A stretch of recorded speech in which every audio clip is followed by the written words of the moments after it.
অলসতাই পতনের শুরু। নমস্কার, আমি সঞ্জয় কুমার মজুমদার, সহকারী অধ্যাপক, অর্থনীতি বিভাগ, কালকিনি সৈয়দ আবুল হোসেন কলেজ।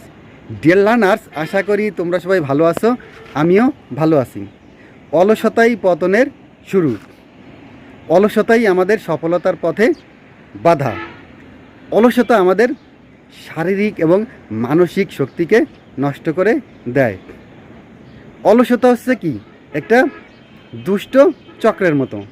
একজন ছাত্র যখন অলসতা করে পড়াশোনা করে না, তখন সে কি পরীক্ষায় ভালো রেজাল্ট করতে পারে? সে পরীক্ষায় ভালো রেজাল্ট করতে পারে না। তার কেরিয়ারটা আস্তে আস্তে এভাবে কি নষ্ট হয়ে যায়।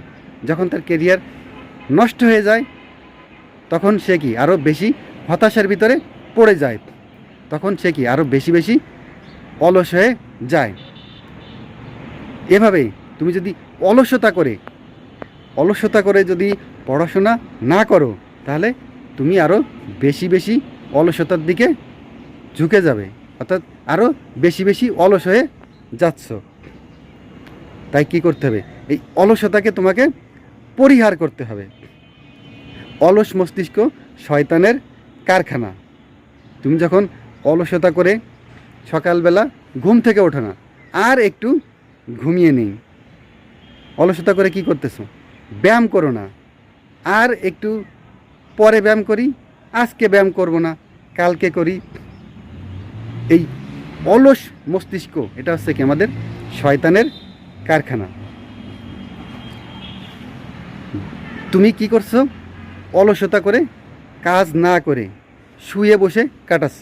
এর ফলে কি হচ্ছে? তুমি শারীরিক এবং মানসিকভাবে দুর্বল হয়ে যাচ্ছ।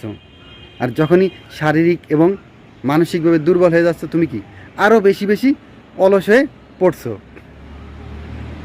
তাহলে যখনই এরকমভাবে অলসতা তোমাকে গ্রাস করে নিচ্ছে, তখন তুমি কি জীবনের সামনের দিকে এগিয়ে যেতে পারছো না। এই অলসতা তখন কি আমাদের জীবনে সফলতার পথে বাধা হয়ে যাচ্ছে। তাই কি করতে হবে? এই অলসতা থেকে দূরে থাকতে হবে। অলসতা তোমাকে কি কাটাতে হবে। এই অলসতার ভিতরে ডুবে থাকা যাবে না। তুমি যদি জীবনে সত্যি সত্যি সফল হতে চাও, ভালো রেজাল্ট করতে চাও, তাহলে এই অলসতা থেকে দূরে থাকতে হবে। অলসতা থেকে দূরে থাকতে হলে তোমাকে কী করতে হবে? যে কোনো কাজই যখন তুমি শুরু করবে, অর্থাৎ যখনই তুমি পড়তে বসবে, তখনই কি 5 4 3 2 1 বলেই পড়া শুরু করবে। তুমি যখনই তোমার ঘুম ভাঙবে, তখন কি করবে? 5 4 3 2 1 বলেই ঘুম থেকে উঠে যাবে। যখনই ব্যায়াম করতে ইচ্ছা করবে, তখনই 5 4 3 2 1 বলে ব্যায়াম করা শুরু করবে।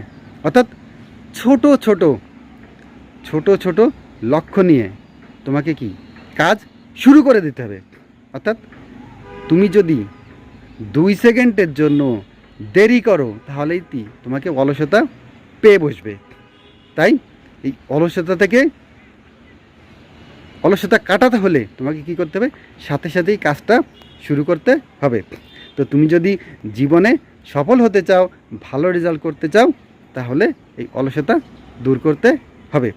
তুমি কি এখনও অলস হয়ে পড়ে থাকতে চাও? তুমি যদি জীবনে সফল হতে চাও, তাহলে অবশ্যই তুমি অলসতা দূর করবে, অর্থাৎ অলসতার ভিতর আর পড়ে থাকবে না। অলস